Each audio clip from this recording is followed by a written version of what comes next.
Hi, Turkey. Hello. How are ya?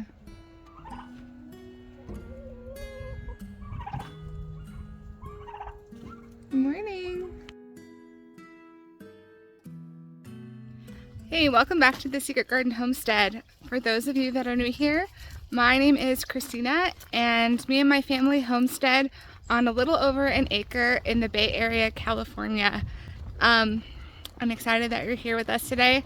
Normally, I'm in a little bit of a series where I'm talking about how to go through your freezer beef in a year, but I'm taking a little bit of a break. Sorry, there's a little kitty. I wanted to take you out to our orchard, and we are gearing up for a major orchard transformation. Okay, so right now this is the entrance of our orchard. It is just full of stuff. This orchard honestly makes me the most excited, but right now it's a total eyesore, and we want to transform it using the Back to Eden garden method. But before we can even do that, what we need to do is get irrigation back here. I have been hand watering these trees for the last year, and in the Bay Area sun, it gets well over 100 degrees here. It is sometimes really time consuming to be watering all of these trees. So I'm really excited to get some irrigation. And today Ryan has rented a trencher, and so he's going to be putting down pipes in our backyard for this orchard today. And right now we have 2 rows planted, primarily avocados, apples, plums, and pears. I think we have 1 apricot. For those of you that don't know, the Back to Eden style gardening has to do a lot with wood chips, and the idea that when leaves fall, when wood in a forest falls to the ground, it degrades down and it feeds nutrients back to the trees that are living. It also acts as like a barrier from the sun, so it retains water in the ground so that the trees have water to drink throughout the season without having to irrigate so much. So we're planning on sometime very soon essentially tilling parts of the orchard to kind of make it flat, then putting down a layer of cardboard, covering that whole thing with compost, and then chipping. I'm going to show you our wood pile actually. Let me take you to it. We've been cutting down so many trees.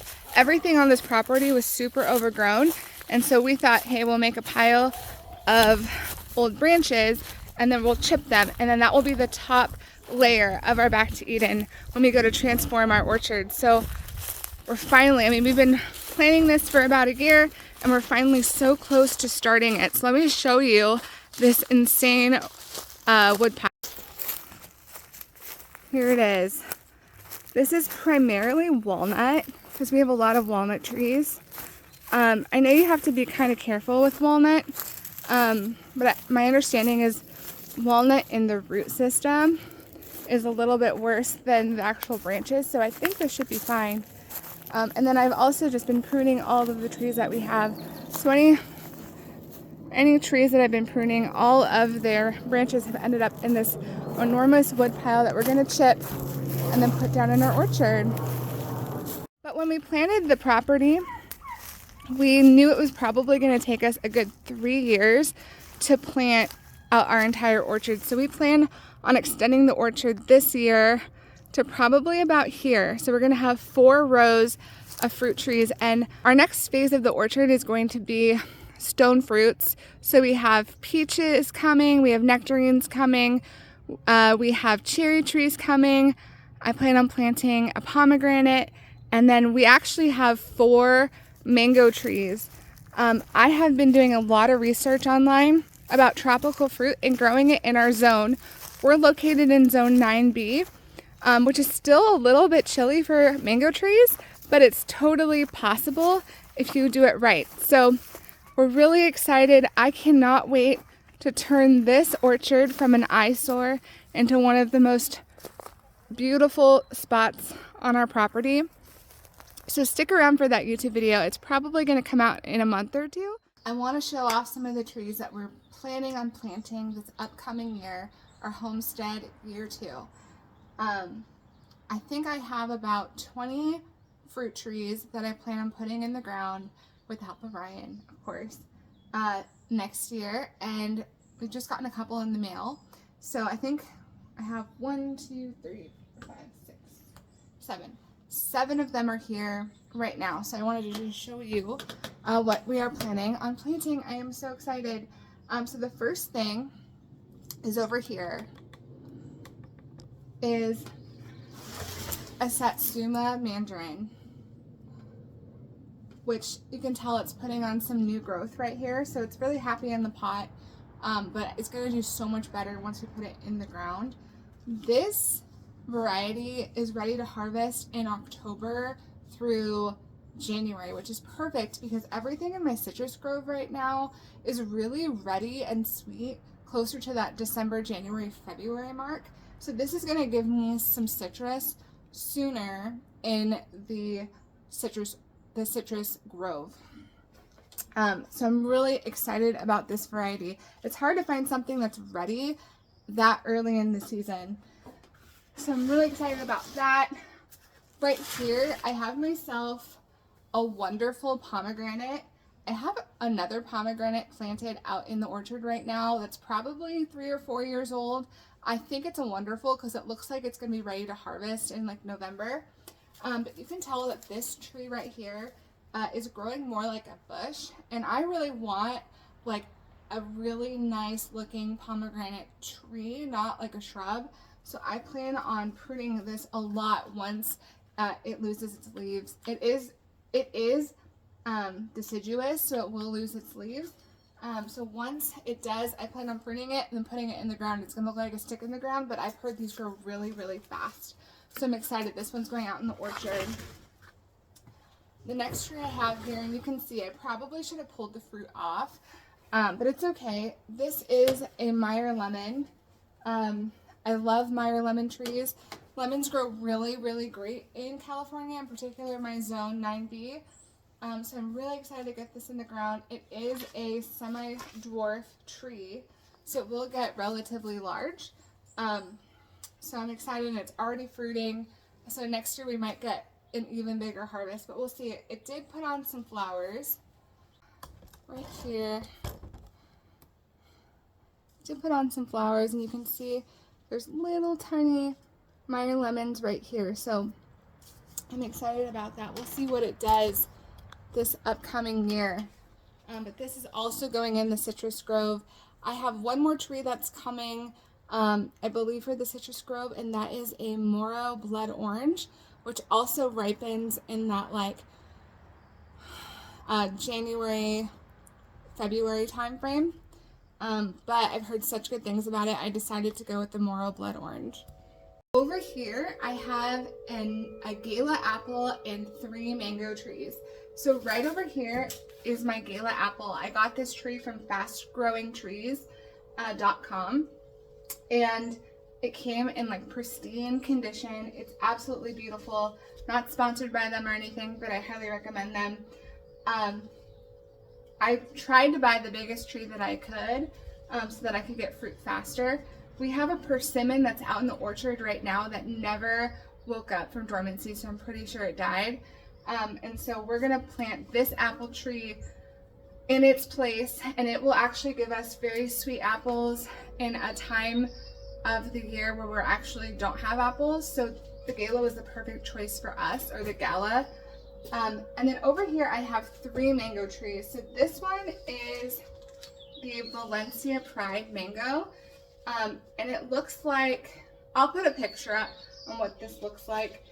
These trees, even though they're really tall, are still too young to probably to plant out in the orchard this year.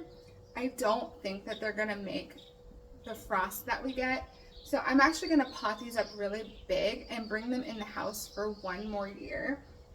And I'll probably plant them next spring is what I'm thinking. So this is our Valencia Pride really excited about this. I know a lot of people on YouTube are able to plant mangoes in our Zone 9B, very close to where we're located. So I'm hopeful that this tree will be able to hang on some of the colder nights that come in future years. This tree right here is called the condo tree, or the condo mango. Let me bring you up closer.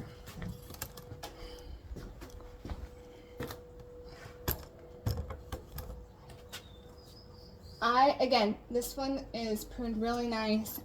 It's growing really great. I'm gonna pot this one up and put this one in the house as well until springtime comes and we kind of get out of that frost zone, because most of the growth on this tree is still very green. It doesn't have this bark down here. Let's see if I can show you the bark down here. It's going to protect it from frost. So I really do need it to get a little bit more mature before I can put it outside, because it's going to be really hard for this tree to hang outside. And I'll put a picture up on what this tree produces, the type of fruit. And then over here, I have a much smaller tree. This actually came as tall as my Valencia Pride tree, but it got damaged in transport. So I ended up cutting it here, and letting fast growing trees know that the product was damaged when it came to my door. And they were amazing. They sent me a replacement, so it's in the mail right now. Told me to keep this tree. So I'm gonna do that. I'm gonna see, I don't know much about mango trees in terms of pruning. I'm gonna see if I cut it here, if it will continue to grow up. I'm gonna try to keep this alive. I think it's a shame to kind of throw it away. But this is a Glen mango, so I'm going to have 2 Glen mangoes out in our orchard once I bring them inside for the winter. And I'm very excited about that. I'll post a picture of what that one looks like as well. And those are the trees that we've gotten so far that we're going to be planting next year for our orchard. Again, like I said, I have, and I'll probably show this in a future video, because every time I get something in the mail, I'm just super excited to open it. And then I want to share it with you guys on what I'm getting and what we're going to be growing as I'm learning more. But I have 6 peach trees coming, 2 nectarine trees coming, 3 bare root cherry trees coming, and another mango coming, and a blood orange tree coming. So I'm still waiting for all those trees to come. And I'll probably show them to you as well. We're probably going to plant them out slowly after we do our big transformation in our orchard in the back.